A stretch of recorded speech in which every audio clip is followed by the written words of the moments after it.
हर हर महादेव दोस्तों, स्वागत है आपका हमारे YouTube चैनल भक्ति की शक्ति ज्ञान के साथ में। दोस्तों, आज के इस वीडियो में हम आपको बताएंगे आखिर कौन है भगवान शिव की 5 पुत्रियां। जानिए उनके जन्म की कथा। भगवान शिव और माता पार्वती की संतान के रूप में उनके 2 पुत्रों भगवान गणेश और भगवान कार्तिकेय को पूजा जाता है। पर क्या आपको पता है कि कुछ कथाओं में वर्णन है कि भगवान शिव की 5 पुत्रियां भी थी। यहाँ तक कि भोलेनाथ की इन 5 पुत्रियों के बारे में माता पार्वती तक पूरी तरह से अनजान थी। सावन का पवित्र महीना भगवान शिव की भक्ति के लिए जाना जाता है। मान्यता है कि सावन के महीने में भगवान शिव अपने परिवार के साथ पृथ्वी पर 1 महीने के लिए निवास करने आते हैं और इस दौरान वे अपने भक्तों के सभी संकटों को दूर करने के साथ साथ उनकी सभी मनोकामनाएं भी पूरी करते हैं। इसी कारण सावन के महीने में भगवान शिव की विशेष भक्ति की जाती है। भगवान शिव के परिवार के बारे में सभी भक्तजन जानते हैं कि उनके परिवार में भगवान शिव और उनकी पत्नी माता पार्वती और 2 पुत्र भगवान गणेश और भगवान कार्तिकेय के साथ नंदी जी होते हैं।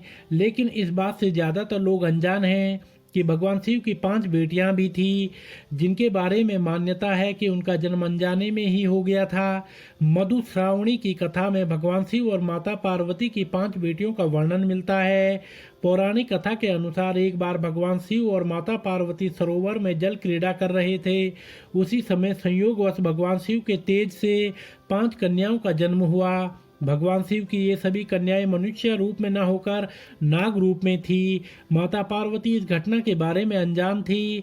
उनको नहीं पता था कि उनके पति भगवान शिव के तेज से 5 नाग कन्याओं का जन्म हो चुका है। वहीं भगवान शिव को इन सब घटना के बारे में सब पता था।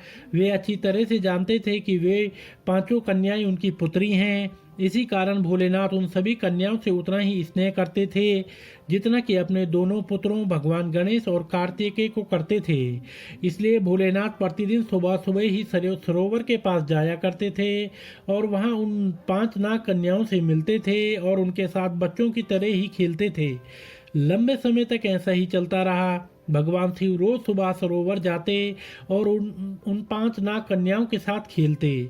जब ऐसा करते करते बहुत समय बीत गया, तब माता पार्वती को शंका हुई कि आखिर भगवान शिव प्रतिदिन सुबह होते ही कहाँ चले जाते हैं। अपनी शंका के निवारण के लिए माता पार्वती ने निश्चय किया कि वे इस रहस्य का पता अवश्य लगाएंगी। एक दिन भोलेनाथ जब सुबह के समय सरोवर जाने के लिए निकले, तब माता पार्वती भी उनके पीछे पीछे चलकर सरोवर तक पहुंच गई। वहां पहुंचकर माता पार्वती ने देखा कि उनके पति भगवान शिव 5 नाग कन्याओं के साथ एक पिता की तरह से खेल रहे हैं। भगवान शिव को नाग कन्याओं के साथ खेलते हुए देखकर माता पार्वती क्रोध से भर उठी। तभी भगवान शिव ने माता पार्वती को क्रोध में देखा। तब भोलेनाथ ने उनको कहा कि आप व्यर्थ में ही क्रोध कर रही हैं। ये 5 नाग कन्याएं कोई और नहीं बल्कि आपकी स्वयं की ही पुत्री हैं। ये बात जानकर माता पार्वती को आश्चर्य हुआ। तब भगवान शिव ने 5 नाग कन्याओं के जन्म की कथा माता पार्वती को सुनाई। ये सब जानकर माता पार्वती ने अपना क्रोध त्याग कर 5 नाग कन्याओं को अपनी पुत्री के रूप में स्वीकार किया।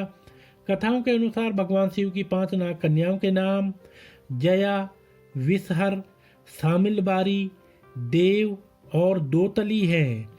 सावन में भगवान शिव की 5 पुत्रियों की पूजा का भी बहुत महत्व माना जाता है। मान्यता के अनुसार सावन मास के शुक्ल पक्ष की पंचमी के दिन जो कोई भी व्यक्ति श्रद्धापूर्वक इन 5 नाग कन्याओं की पूजा करता है, उनको और उसके परिवार को भी कभी कोई सर्पदंश का भय नहीं रहता है। मान्यता है कि इन 5 नाग कन्याओं की कृपा से घर में कभी भी धन की कमी नहीं रहती है और घर में सुख शांति, समृद्धि और सौभाग्य का वास रहता है। इसी कारण सावन के महीने की कृष्ण पंचमी और शुक्ल पंचमी के दिन इन 5 नाग कन्याओं की पूजा करने की परंपरा है। तो दोस्तों, अगर आपको यह वीडियो पसंद आया हो तो आप हमारे चैनल को लाइक, कमेंट, शेयर, सब्सक्राइब अवश्य करें और बेल आइकन दबाना ना भूलें, जिससे हमारी आने वाली सभी वीडियोस आप तक सही समय से पहुंचती रहेंगी। तो आप सभी मित्रों का बहुत बहुत धन्यवाद।